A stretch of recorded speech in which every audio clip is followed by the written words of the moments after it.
ಇಂತ ತಂಡಿ ಒಳಗ ನೀವೇನಾರ ತಿಂಡಿಲೆ ಚಿಕನ್ ಊಟ ಮಾಡೋದ್ರಿಂದ ತಲಿ ಕೆಡ್ಸ್ಕೊಳಲ್ಲ. ನಮ್ ಸಾಗರ್ ಗರ್ಗುತಿ ದಾಬಾಕ್ ಬರ್ರಿ, ಟೆಸ್ಟ್ ಮಾಡಿ ಹೇಳ್ರಿ. ನಮಸ್ಕಾರ ರೀ ನಮ್ಮೆಲ್ಲ ಉತ್ತರ ಕರ್ನಾಟಕ ಮಂದಿಗೆ. ಇವತ್ತ ನಾ ಸಾಗರ್ ಗರ್ಗುತಿ ದಾಬಾಕ್ ಬಂದ್ಬಿಟ್ಟೇನ್ರಿ. ಯಾಕಪ್ಪ ಅಂದ್ರ ಇವ್ರ ಸಾಗರ್ ಗರ್ಗುತಿ ದಾಬಾ ಅಂತೇಳಿ ಹೊಸದಾಗಿ ಚಾಲೂ ಮಾಡಿಬಿಟ್ಟಾರ್ರಿ. ಫಸ್ಟ್ ಇವ್ರ ದಾಬಾ ಸನ್ರೈಸ್ ದಾಬಾ ಅಂತೇಳಿ ಕ್ಲಬ್ ರೋಡಿಗೆ ಇತ್ರಿ. ಅದ ಈಗ ಸಾಗರ್ ಗರ್ಗುತಿ ದಾಬಾ ಅಂತೇಳಿ ನಮ್ ಮಿರಜ್ ರೋಡಿಗೆ ಮಾಡಿಬಿಟ್ಟಾರ್ರಿ.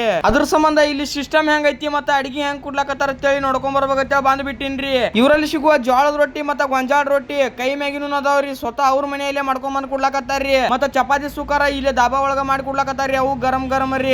ಇಲ್ಲಿ ನೀವ ರೊಟ್ಟಿ ಚಪಾತಿ ರೈಸ ಎಟ್ ಬೇಕಾಡ್ ತಿನ್ಬಹುದ್ರಿ. ಪೂರಾ ಅನ್ಲಿಮಿಟೆಡ್ ಐತ್ರಿ. ಹಂಗತ್ತೇಳಿ ಚಿಕನ್ ಅನ್ಲಿಮಿಟೆಡ್ ಕುಡುದಲತ್ತಲ್ರಿ, ಚಿಕನ್ ಅನ್ಲಿಮಿಟೆಡ್ ಕೊಡ್ಲಾಕತ್ತಾರ್ರಿ. ಒಳಗ್ ಕೂತ್ ಊಟ ಮಾಡೋದ್ ಬೇಡ, ಹೊರಗ್ ಕೂತ್ ಊಟ ಮಾಡ್ತಂದ್ರ ಅದಕ್ಕೂ ಸುಕಾರ ಜಾಗ ಅವೈಲೇಬಲ್ ಮಾಡಿ ಕೊಟ್ಟು ಬಿಟ್ಟಾರ್ರಿ. ಹೊರಗು ಸುಕಾರ ಟೇಬಲ್ ಹಾಕಿ ಕೊಟ್ಟಾರ ನೋಡ್ರಿ.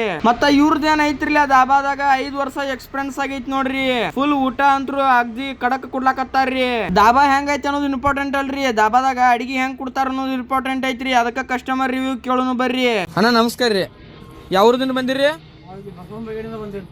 ಅಲ್ಲಿಂದ ಯಾವ ದಾಬಾಕ್ ಬಂದಿರಿ? ಎಲ್ರಿ ಅದ್ರಿ? ಹತ್ನಿ ಒಳಗ್ರಿ. ಅಡಿಗೆ ಹೆಂಗ್ ಕೊಡ್ಲಾಕತ್ತಾರ್ರಿ? ಅಡಿಗೆ ಅಂತೂ ಮಸ್ತ್ ಐತ್ರಿ. ಅಣ್ಣ ನಿಮ್ದು ಯಾವ್ರಿ? ಊಟ ಹೆಂಗ್ ಕೊಡ್ಲಾಕತ್ತಾರ್ರಿ ಇಲ್ಲಿ? ಒಟ್ಟು ಜಬರ್ದಸ್ತ್ ಕೊಡ್ಲಾಕತ್ತಾರಿ. ಇದನ್ನೆಲ್ಲ ಕೇಳಿದ ಮೇಲೆ ನೋಡಿದ ಮೇಲೆ ಬಾಯಾಗ ನೀರ್ ಬಿಟ್ಟೆ ಇರ್ತೈತ್ರಿ. ಅದಕ್ಕ ಸುಮ್ಮ ತಡ ಮಾಡಬೇಡ್ರಿ, ಸಾಗರ್ ಗರ್ಗುತಿ ದಾಬಾಕ್ ಬರ್ರಿ. ಈ ದಾಬಾ ನಮ್ಮ ಹತ್ನಿ ಒಳಗ ಶಿವಾಜಿ ಸರ್ಕಲ್ ದಿಂದ ಒಂದ್ ಸ್ವಲ್ಪ ಮುಂದ್ ಬಂದ್ರ ಸಿದ್ದೇಶ್ವರ್ ವೇಟ್ ಬ್ರಿಡ್ಜ್ ಹತ್ತತ್ರಿ. ಆ ವೇಟ್ ಬ್ರಿಡ್ಜ್ ಅಪೋಸಿಟ್ ಈ ದಾಬಾ ಐತ್ ನೋಡ್ರಿ. ಎಲ್ಲಾರು ಬರ್ರಿ, ಹೊಡಿ ತುಂಬಾ ಊಟ ಮಾಡ್ರಿ, ಬಿಲ್ ಕುಡ್ರಿ. ಹಂಗ ನಮ್ಮ ಐಡಿ ಫಾಲೋ ಮಾಡ್ರಿ.